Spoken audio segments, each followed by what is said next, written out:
अस्सलाम वालेकुम दोस्तों की हाल चाल ने सारे ने। इस वक्त मैं मौजूद हाँ पिंडी कुहाड़ रोड चूरा शरीफ ने मकाम ते। अज तुसा विखाउण लगे हाँ गाँव देहात दी ਉਹ रवायती दस्तकारी जेड़े हुण शहरां विच घट ही नजर आनी है। वीडियो आखिर तक वेखियो, मजा आसी।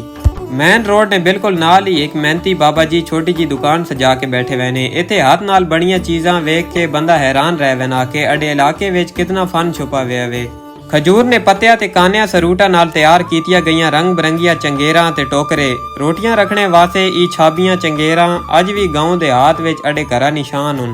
छपरे ने अंदर आओ ते इत्थे तुसां मिलसोन हाथ नाल बने हुए मसले ते चटाइयां। ई नेचुरल चीज़ां होन, इन्हां इस्तेमाल करने ना बंदियां कुदरती माहौल ना एहसास भी होना वे। इत्थे सिर्फ टोकरे चंगेरां ते मुसल्ले ही नहीं बल्कि सफाई वास्ते इस्तेमाल होने वाले बेहतरीन क्वालिटी ने झाड़ू भी मिलने ने। चाहे बांस वाले होवन, काई सरूट ते काने वाले होवन, हर किस्म ने झाड़ू दस्तयाब होन। ई लंबे लंबे झाड़ू जेड़े वड्डे वड्डे वेड़ियां ते छत्तां दी सफाई वास्ते जबरदस्त होन। असां भी बाबा जी कोलों 2 झाड़ू चाह के देन। इन्हां लोकां दी मेहनत दा सलाम है। तुसी भी लगने टपने है जे छोटे मोटे स्टॉल तो बगैर किसी वजह तो ही कोई ना कोई चीज़ खरीद के दे करो ताकि इन्हां दा भी निज़ाम चला रहे।